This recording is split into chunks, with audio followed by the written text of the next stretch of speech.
Welcome दोस्तों, मैं हूं एडवोकेट जितेंद्र। आज के वीडियो में बताने वाला हूं दो जजों के महत्वपूर्ण आदेश, महत्वपूर्ण निर्णय। इससे आपको क्लियर होगा, समझ में आएगा कि यहाँ पे पत्नी के द्वारा आईपीसी 498 या फिर डीवी में से दोनों में से केवल एक ही मुकदमे किए जा सकते हैं।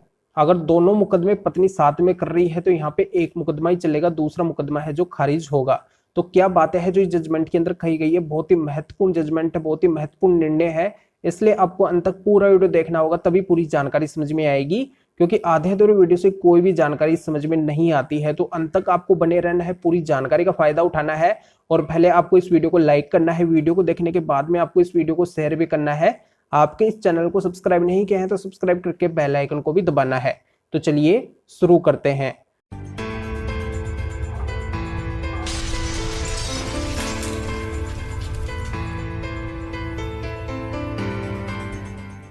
तो दोस्तों यहाँ पे मैं क्लियर कर देता हूँ कि कई बार पत्नी के द्वारा क्या किया जाता है, पति के ऊपर, पति के घर वाले, रिश्तेदार, इन सभी के ऊपर एक के बाद में दूसरे, दूसरे के बाद में तीसरे, ऐसे करके कई सारे मुकदमे हैं जो कर दिए जाते हैं। अब पत्नी का मकसद ये होता है, पत्नी का सोचना ये होता है कि ये सारे मुकदमे जो मैं कर रही हूँ, तो यहाँ पे मैं जो भी फायदा उठाना चाहती हूँ, सारा फायदा है जो मुझे मिल जाएगा। और पति के घर वाले, रिश्तेदार, इन सभी का हरासमेंट होगा। ये सभी लोग हैं जो एक दबाव के अंदर आ जाएंगे, यानी कि मेरी जो भी डिमांड है इनकी पूर्ति ये लोग है जो कर देंगे। तो इस तरीके का उसका है जो मकसद होता है, जो आजकल ज्यादातर मामलों के अंदर देखने को मिल रहा है।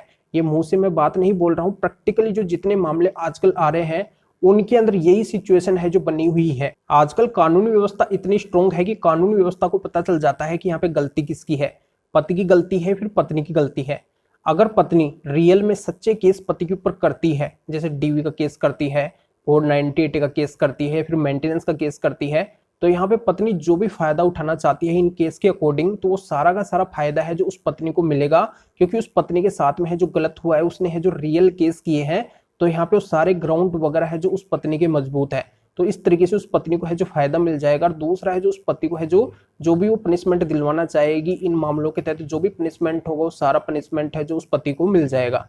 पर यहाँ पे अगर पति की गलती है ही नहीं, उस पत्नी की गलती है, और उस पत्नी ने अगर झूठे मुकदमे उस पति के ऊपर किए हैं, तो उस पत्नी को है जो बिल्कुल भी फायदा नहीं मिलेगा, चाहे वो कोई सा भी मुकदमा यहाँ पे कर ले या फिर कैसे भी आरोपों लगा दे। अब इन मामलों के अंदर क्या होता है, पत्नी के द्वारा आईपीसी 498 और डीवी का केस किया जाता है। इन दोनों केसों के अंदर समान आरोप है जो पति के ऊपर लगाए जाते हैं, कि दोनों केसों के अंदर एक जैसे आरोप होते हैं। तो यहाँ पे कोर्ट के द्वारा ये देखा जाता है कि पत्नी के द्वारा जब समान आरोप लगाए जा रहे हैं दोनों केसों के अंदर, दोनों केस है जो एक जैसे है जो दिखाई दे रहे हैं, तो यहाँ पे कोर्ट के द्वारा ये बोला जाता है कि यहाँ पे दोनों केसों में से केवल एक ही केस है जो चल सकता है। दोनों केसों को चलाना है जो यहाँ पे उचित नहीं होगा। दोनों केसों के अंदर आईपीसी 498 और डीवी के केस के अंदर अगर समान आरोप है तो यहाँ पे एक ही केस चला लो, या तो आईपीसी 498 का चला लो या फिर डीवी का केस चला लो। यानी कि अगर समान आरोप के दो मामले हैं, आईपीसी 498 और डीवी, तो आप एक मामले को चलवा सकते हैं, दूसरे मामले को आप खारिज भी करवा सकते हैं।